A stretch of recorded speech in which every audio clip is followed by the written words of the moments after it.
स्वागत है आप सभी लोगों का मेरे चैनल कैमरा ट्यूज़डे में। आज हम लोग बात करेंगे बहुत ही नेग्लेक्टेड टॉपिक के बारे में यानी कि फाइल मैनेजमेंट फॉर फोटोग्राफर्स और वीडियोग्राफर्स भी इसी में आते हैं। तो आइए इसे समझते हैं। तो थोड़ा समस्या को समझना ज़रूरी है। समस्या ये है कि हम लोग बहुत फ़ोटो लेते हैं, वीडियो भी काफ़ी लेते हैं।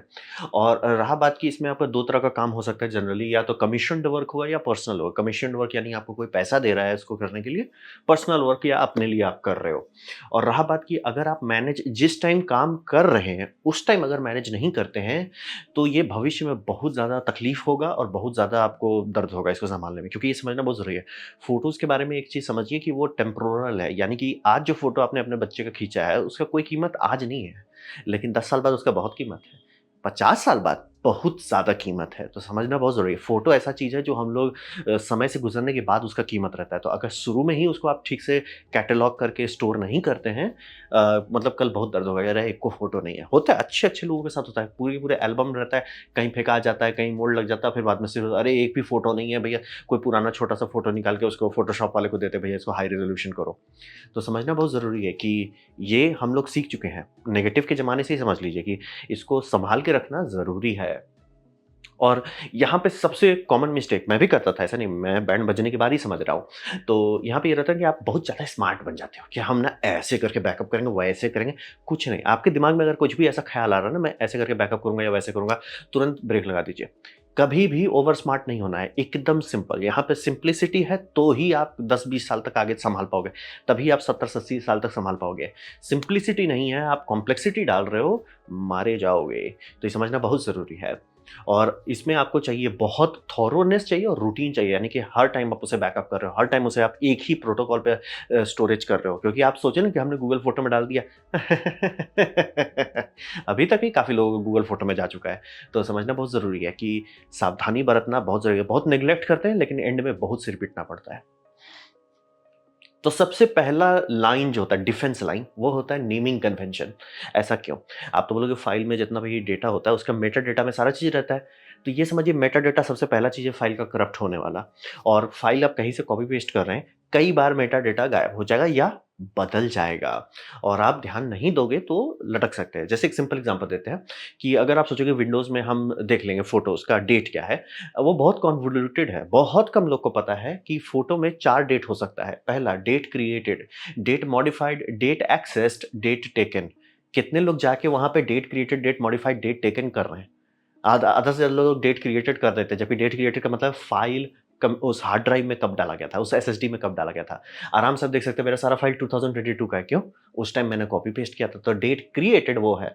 और मॉडिफाइड किस टाइम मैंने उसे किसी एप्लीकेशन में खोल के रीनेम-वूनेम किया था, तो वो देखिए 2023, जबकि फ़ोटो 2018 का है। तो समझना बहुत ज़रूरी है कि date created, modified, access taken, ये सब के भरोसे लॉन्ग टर्म आप नहीं चल सकते। तो इसीलिए नाम में ही रखना पड़ता है। और नाम में क्यों? क्योंकि नाम सारा कंपनी सॉफ्टवेयर एप्लीकेशंस नाम को सबसे आखिर में छेड़ती है, मतलब सब चीज़ पहले छेड़ दिया जाएगा, मेटा डेटा उड़ा दिया जाएगा, लेकिन नाम नहीं छेड़ा जाएगा। तो अगर नाम में आपका डेटा सही से है, बहुत लंबे समय तक वो बचा रहेगा। तो ये समझना बहुत ज़रूरी है। और जैसे कि आप लाइटरूम में जाते हैं, कीवर्ड डालते हैं या ऐप सब में करते हैं, वो सब कहाँ जाता है? वो कीवर्ड है, वो कहाँ जाता है? अलग-अलग जगह पे अलग-अलग जगह चला जाएगा। जैसे कुछ-कुछ एप्लीकेशन उसे एक्सिफ डेटा में सेव कर देगा। मैंने तो कोई नहीं देखा है, लेकिन आपको कोई पता हो तो बता दो। एक्सिफ डेटा। दूसरा मेजॉरिटी जैसे लाइटरूम में आप कुछ करते हैं, तो लाइटरूम एक अलग प्रोटोकॉल यानी कि आईपीटीसी के हेडर में आपका फ़ाइल में वो सेव कर देता है। जेपेग में जाइएगा, उसमें एक्सिफ डेटा और आईपीटीसी डेटा में देखेंगे। आईपीटीसी ये उनके लिए ज़रूरी रहता है जो लोग मतलब मीडिया के लिए काम करते हैं। तो उसमें लिखा रहेगा कि कौन-सा फ़ोटोग्राफ़र था, किस मीडिया के लिए काम कर रहा है, कहाँ उनको कमीशन किया गया है। पूरा एक ग्रुप बनाया जाता है। ये मीडिया के लिए है, तो इसीलिए उसमें आप काफ़ी डेटा पैराग्राफ भी लिख सकते हो। लेकिन वो मतलब समझिए वो एक अलग मेटा डेटा है, फ़ोटो नहीं है, फ़ोटो के अंदर मेटा डेटा है, उसके अंदर है। अब वो मेटा डेटा का पैकेज कौन है? एक्सिफ, यानी कि जैसे कितना एमएम का फ़ोटो था, किस कैमरा से खींचा गया था, कैमरा का जो टेक्निकल डिटेल है, वो एक्सिफ में स्टोर किया जाता है। और जो आईपीटीसी है, ये उसका मतलब पब्लिशिंग टाइप का डिटेल है, वो रहता है। दूसरा एक ऑपरेटिंग सिस्टम हो गया, जैसे कि ये डेट क्रिएटेड, डेट मॉडिफाइड, ये सब फाइल में नहीं है, ये सब मेटा डेटा है, जो आपका विंडोज़ का है। ये समझना बहुत ज़रूरी है। वो फ़ोटो से उसका कोई लेना नहीं, इसीलिए वो बदलता रहता है। तो ये समझ सकते हैं कितना फचांग है, अगर ध्यान नहीं देते तो। सबसे सिंपल लॉन्ग टर्म कि भैया मैं आज ये काम कर दे रहा हूँ, आज से 20 साल बाद हो, चाहे 50 साल हो, चाहे 100 साल बाद हो, हमको दिक्कत ना हो, उसका एक ही फॉर्मेट है, ईयर, मंथ, डेट और आवर्स, मिनट, सेकंड, फिर सीक्वेंस। तो बोले भैया इतना लंबा फचांग क्यों कर? पहली बात नाम जितना ही आप 100 कैरेक्टर तक का नाम डाल सकते हैं, जनरली कहीं दिक्कत नहीं होने वाला है। तो आप ये इतना लंबा कोई बड़ी बात नहीं है। और उसमें ये समझिए कि ये ऑर्डर क्यों है, ये समझना बहुत ज़रूरी है। ईयर, मंथ, डेट ये ऐसे क्यों लिख रहे हैं? ये इकलौता सिस्टम है, जिसे अगर आप लिखते हैं अपने फ़ाइल के नेम में, चाहे वो फ़ोल्डर में हो, चाहे फ़ाइल में हो, वो लेक्सिकोग्राफिकल है, यानी कि उसे कंप्यूटर पढ़ सकता है। अगर आप ये कर देते हो कि मैं 2000 मतलब डेट जो है आगे है, डेट तो घूमता रहेगा ना, हर महीने में डेट घूमता है। कंप्यूटर नहीं अरेंज कर सकता उसको, वो अरेंज कर देगा 1 तारीख फरवरी का, फिर उसके बाद 2 तारीख जनवरी का वो अरेंज कर देगा, कन्फ्यूज़ हो जाइएगा आप। तो इसीलिए सबसे बड़ा यूनिट से छोटा में जा रहे हैं और कंप्यूटर हमेशा लेफ्ट से राइट की तरफ काउंट करता है। यानी कि वो लेफ्ट से 2 1 0, तो जैसे डिक्शनरी में होता है ना कि ए, उससे आगे चलते हैं, फिर ए, बी, फिर आगे जब चलते हो, वैसे ही करके ये करना ज़रूरी है। इसी को हम लोग कहते हैं लेक्सिकोग्राफिकल। तो लेक्सिकोग्राफिकल जो सिस्टम है, ये सिर्फ़ इसी में होगा आपका year, month, date, hours, minute, second. और आवर, मिनट, सेकंड अगर आप डालना चाहते हो, वो 24 आवर में होना चाहिए, ताकि वो लूप वाला इश्यू नहीं हो कि एएम है या पीएम है। तो ये आपको परमानेंट शांति दे देता है। यानी कि फाइल आप 10 बार कॉपी कीजिए, 10,000 बार नेटवर्क में डालिए, सर्वर में डालिए, बैकअप कीजिए, कुछ कीजिए, ये नहीं खराब होने वाला है। ये समझना। और ये क्रोनोलॉजिकल रहते हैं, यानी कि आप असेंडिंग भी कर सकते हैं, डिसेंडिंग भी कर सकते हैं, कोई लोड नहीं लेना है। ये लिनक्स में भी काम करेगा, मैक ओएस में भी करेगा, आपका विंडोज़ में भी करेगा, आपको लोड नहीं लेना है। तो सारे फाइल्स के नाम आपका इस सिस्टम होना है, जापानीज़ डेट डिज़ाइन पे होना चाहिए, ईयर, मंथ, डेट। और ये यूरोपियन लॉजिक या हम लोग जो इस यूज़ करते हैं डे, मंथ, ईयर, ये नहीं है, क्योंकि ये फचांग करेगा। और भगवान बचाए अगर आप ये अमेरिकन लॉजिक लगा दिए, क्योंकि अमेरिकन लॉजिक में दिक्कत हो जाए भैया, डेट और मंथ दोनों एक साथ हो सकता है। जैसे 2 तारीख फरवरी का, तो 2 भाई, अब सोचो कौन डेट है। तो इसीलिए हमेशा यही होना चाहिए। और ये मैं क्लियर कर देता हूँ, बहुत सारे गवर्नमेंटल डॉक्यूमेंट भी ऐसे ही फॉर्मेट में किए जाते हैं, यानी कि ईयर, मंथ और डे। ऐसा क्यों? क्योंकि आप खोजना बहुत आसान होता है। जैसे बोले ना कि अरे कुछ साल पहले, तो कुछ साल पहले क्या? तो आप गेस कर लोगे, ठीक है भैया मेरे को एक काम करो, 2018 से 2025 तक के बीच का देख लो। मतलब आगे की बात कर रहा हूँ ना। तो आप समझिए कि ये शुरू से आपको सॉर्ट करते जाना है, इससे ज़्यादा दिमाग नहीं लगाना है। Year, month, date, hours, minute, second. ये आप समझ लीजिए, आपका जितना एंड्रॉइड है, एंड्रॉइड भी यही नाम डालता है। बस एंड्रॉइड में दिक्कत है कि वो कोई सिंबल नहीं देता, सिंबल सिर्फ एक जगह यहाँ देते हैं, अंडरस्कोर का सिंबल रहता है, इसीलिए नंबर बड़ा हौच-पौच लगता है बहुत बढ़िया सिस्टम, बस सिंबल नहीं है। हम लोग को चूंकि आंख से पढ़ना रहता है, तो इसीलिए आपको ईयर के बाद एक डैश दीजिए, मंथ के बाद डैश दीजिए, और वो मत करिएगा, 2 नहीं लिखिएगा, 02, गलती से भी वो नहीं कर सकते, इसीलिए डबल एम लिखा जाता है और डबल डी लिखा जाता है। कभी भी वो नहीं, गलती मत करिएगा, नहीं तो कंफ्यूजन, फिर कंफ्यूज हो जाएगा। कंप्यूटर तभी 0 1 को आगे पढ़ता है, 1 को आगे नहीं पढ़ता है। 0 1 ठीक है, वो सही से काउंट करेगा। आप लिख देते हैं 1 2 3 4 5 6 7 8, जैसे ही वो 11 आएगा तो आपका ऐसा आएगा 1 11। लोग कंफ्यूज हो, ये कंप्यूटर क्यों नहीं पढ़ रहा? क्योंकि आपने लेक्सिकोग्राफिकल नहीं फॉलो किया था, इसीलिए हमेशा 0 1 0 2 0 3 0 4 0 5 0 10 तक आपको ऐसे आना है। और डेट में भी वही करना है, 0 1 0 2 ऐसे ऐसे करते आगे जाना है। गलती किए मारे जाएंगे। तो एक क्रोनोलॉजिकल के लिए ये सिस्टम से आपको हटना ही नहीं है। और बोल रहे हैं एंड्रॉइड में यही रहता है, बस हम लोग के लिए दिक्कत है क्योंकि उसमें कोई गैप नहीं है, बस एक जगह गैप आवर्स और मिनट सेकंड्स में रहता है गैप। और सीक्वेंस में इसलिए बोल रहा हूँ कि जनरली आपका कैमरा में आजकल बर्स्ट आता है, बर्स्ट काफ़ी तेज हो सकता है, तो बर्स्ट में सीक्वेंस ये सेकंड सेम रहेगा, उसमें 100 फोटो आ जाएंगे। कंप्यूटर बोले भैया ये क्या कर रहे हो, तो इसीलिए सीक्वेंस उस समस्या को सुलझाने के लिए रहता है। तो ये नेमिंग कन्वेंशन सबसे रिलायबल लॉन्ग टर्म, कि आज आप इसको अगर अपने फोटोज में डाल देते हो, आने वाले 100 साल या 1000 साल तक भी आपको टेंशन नहीं लेना है, वो पूरी तरह से आर्काइवेबल रहेगा। तो ये समझना बहुत जरूरी है, इससे ज्यादा दिमाग नहीं लगाइए। यहाँ पे जो लगाना लगाइए, सीक्वेंस जो है, सीक्वेंस के बाद आप लगा दो, सीक्वेंस के बाद लगा दो भैया वेडिंग है, वेडिंग क्लाइंट 2 है, क्लाइंट 3, क्लाइंट 4, जो आपको करना है हुलुलु कीजिए। इस पे हुलुलु नहीं करना है, ये पहले होना चाहिए। इस पे हुलुलु हुआ आप लटक जाएंगे। तो ये हो गया नेमिंग कन्वेंशन का। अब बातें किस औजार से करें, तो सबसे कॉमन औजार जो फोटोग्राफर्स इस्तेमाल करते हैं वो होता है लाइट रूम।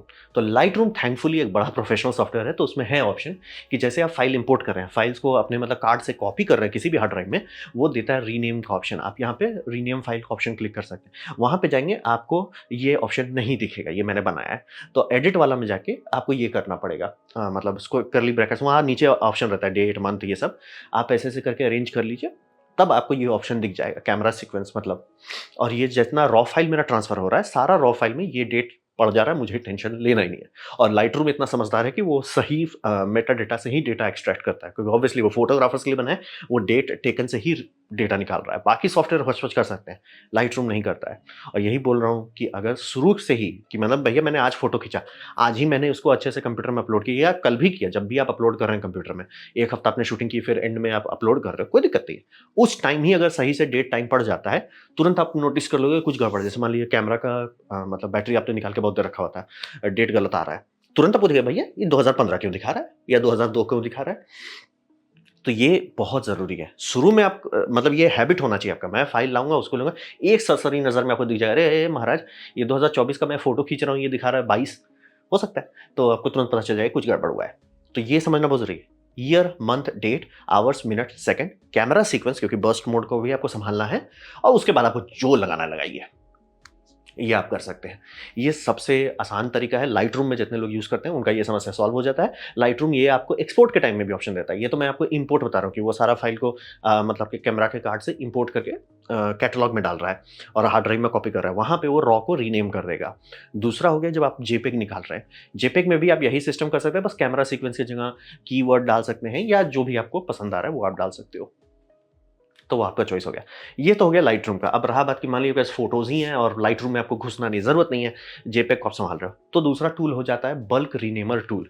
बल्क रीनेमर टूल एक फ्री टूल है, मतलब कमर्शियल यूज़ के लिए नहीं, नॉर्मल यूज़ के लिए, लेकिन जनरली आप डाउनलोड कर सकते हो फ्री।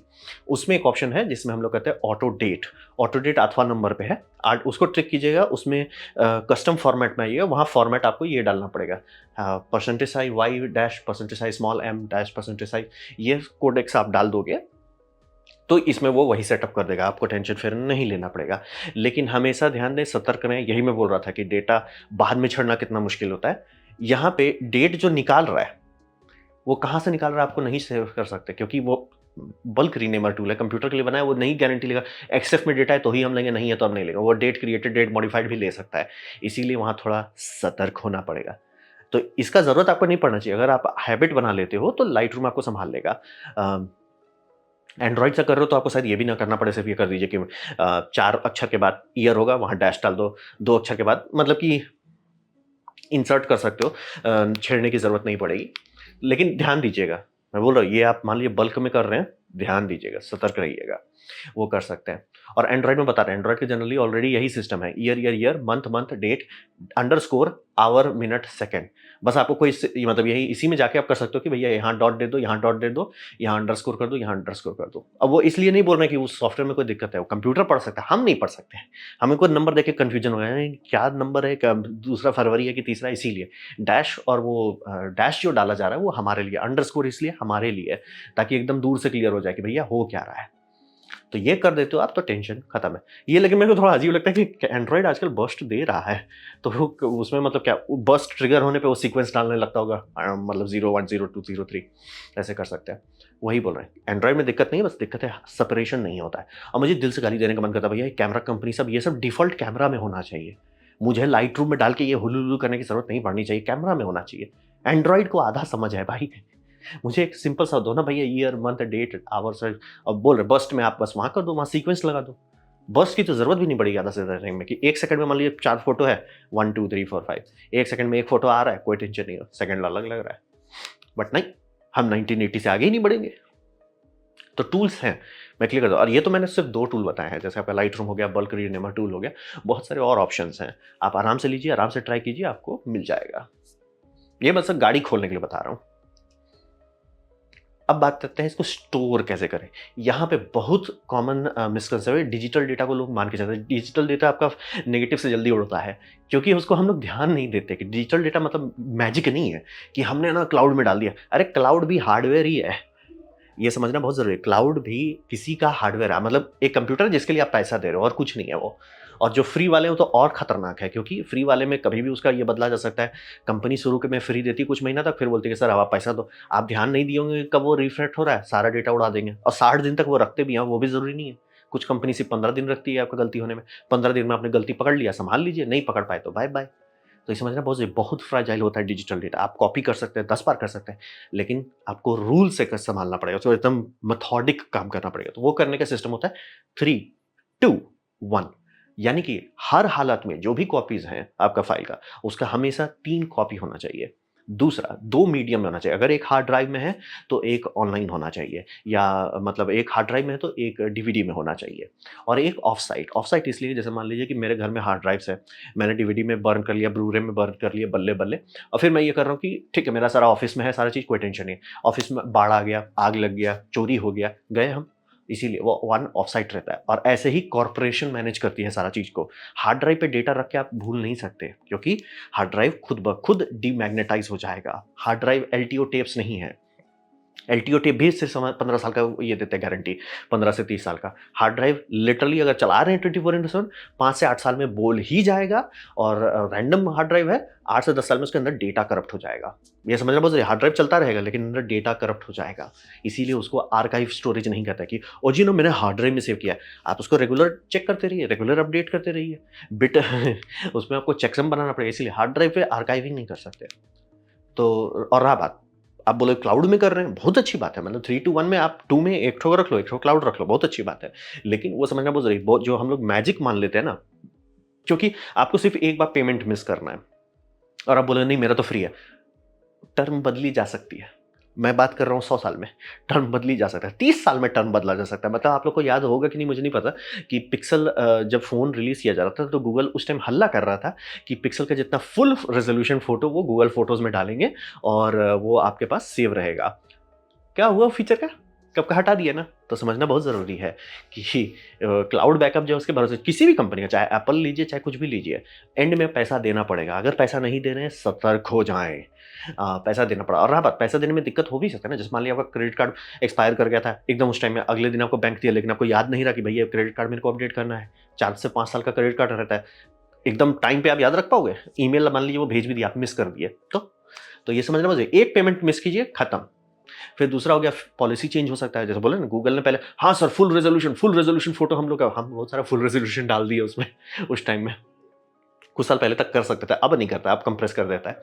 तो पॉलिसी चेंज हो गया, वो लटका देगा। बैंकरप्सी, कंपनी बैंकरप्ट हो जाती है, बहुत सारी कंपनी, हम आपको बैकअप दे देंगे। सर कैसे, पैसा कैसे बना रहे हो आप? तो ये समझना बहुत ज़रूरी है, कुछ भी हो सकता है। इसीलिए मैंने क्लाउड में डाल दिया, काम खत्म, टेंशन खत्म, वैसे नहीं होगा। आपको ये 3 to 1 हमेशा फॉलो करना है। 3 कॉपी हो, 2 मीडियम हो कम से कम, और 1 ऑफ साइट हो। ऑफ साइट में आप मान लो कि गूगल में रख दिया, फिर आप रख लो कि अपने पास, कि मेरे पास एक हार्ड ड्राइव है, एक ठो डिस्क है। और रहा बात कि आम पब्लिक क्या करे, ठीक है? एलटीओ टेप आप नहीं खरीद सकते। टेप है बहुत सस्ता होता है, 7 से 8 हज़ार रुपए में आपको 12 टेराबाइट मिल जाता है। टेप तो बल्ले-बल्ले। हाँ, बस ड्राइव जो आता है, जिस ड्राइव में वो लगा के चलाएँगे, वो 4-5 लाख रुपए का आता है। तो अब रहा बात कि आप सीरियस फ़ोटोग्राफ़र हो, एकदम प्रो लेवल पे चलना चाहते हो, तो वही कीजिए, उससे बेटर आते नहीं, क्योंकि वो प्रोफ़ेशनल एंटरप्राइज़ ग्रेड हार्डवेयर है। वो बनाए हैं इसी चीज़ के लिए। पूरे गवर्नमेंट को जो लॉ लगाया जाता है ना कि मतलब बैंक को हमेशा ट्रांज़ैक्शन डेटा रखना पड़ता है 25-30 साल तक का। कहाँ रख रहे हैं वो डेटा? हार्ड ड्राइव में तो रख नहीं सकते। वही है, एलटीओ टेप में जाता है, और उसको भी साइकिल किया जाता है कि भैया 5 साल हो गया, डेटा निकालो, पढ़ो उसको। डेटा में एरर आया, चेकसम करके चेक करते हैं, दूसरा टेप से निकाल के उसे रिपेयर करो। ये करना पड़ता है। तो रहा बात कि उतना आप और हम तो फचांग कर नहीं पाएँगे। शायद ही कुछ फ़ोटोग्राफ़र होंगे इतने में कि एलओजी 4 लाख रुपए का मैंने ड्राइव रख दिया, एलओजी। फिर जाके टेप पे करेंगे, फिर उसका 2-3 टेप बनाएँगे, फिर एक टेप को बैंक में रखेंगे, एक टेप को घर में रखेंगे। लोग करते हैं। वही एकलौता तरीका है जिसमें आप लंबे समय तक चिल मार सकते हैं कि सर मेरे पास डेटा है, आई नो वो सेफ है। तो रहा बात कि आप और हम क्या करें? यहाँ पे थैंकफुली फ़ोटोज़ के लिए ऑप्टिकल डेटा अभी भी है, यानी कि हम लोग बहुत जल्दी डीवीडी को त्याग दिए, ये अभी भी यूज़फुल है, और मेरा आधा से ज़्यादा डेटा इसी में जा रहा है। जैसे कि जब भी मतलब कोई वीडियो कॉल होता है जो थोड़ा इंपॉर्टेंट हो, हम उसको रखना चाहते हैं, डीवीडी में उसको सेव करते जाते हैं, डीवीडी में लिख के उसको रखते जाते हैं। क्योंकि और कोई तरीका है नहीं जी, क्योंकि इसमें ये नहीं हुआ वायरस लग गया, फॉर्मेट कर दिए, डिलीट कर दिए। आधा से ज़्यादा डेटा आदमी का खुद ही से उड़ता है, इसीलिए आपको कुछ ऐसा चाहिए जिसमें रख के भूल जाओ। हम लोग को चाहिए जिसे हम लोग कहते हैं वर्म ड्राइव, यानी कि राइट वंस रीड मेनी। मैं इसमें एक बार डेटा लिख दिया हूँ, मुझे कोई टेंशन नहीं। जैसे मेरा एक ठो मीटिंग हुआ था 2024 7वां महीना 2 तारीख को, है इसमें। अब ऊप्स नहीं होगा, मेरे कंप्यूटर में भी है, लेकिन कंप्यूटर में डिलीट हो सकता है, फॉर्मेट हो सकता है, हार्ड ड्राइव खराब कर सकता है, मेरे पास फाइल है, ये ऊप्स नहीं होगा। तो इसीलिए ऑप्टिकल ड्राइव आज के टाइम में आर्काइव करने के लिए बहुत अच्छा तरीका है। अब बोलोगे उसमें इतना जगह नहीं होता। हाँ, डीवीडी में मैं कहूँगा डीवीडी में ज़्यादा जगह नहीं होता। डीवीडी जैसे सिंगल लेयर डीवीडी, मतलब यानी कि अराउंड 4.2 जीबी का जो आता है, वो सस्ते में मिलता है। डुअल लेयर पागल जैसा महँगा हो गया, मतलब डुअल लेयर से सस्ता ब्लू-रे आ रहा है। तो डुअल लेयर तो खरीदने नहीं बोलेंगे, 4-5 हज़ार का ये आता है, और उसमें 8 जीबी के आसपास आपको पर डिस्क मिलता है। ब्लू-रे भी उतने ही दाम का आता है। ब्लू-रे 22 जीबी पर डिस्क देता है।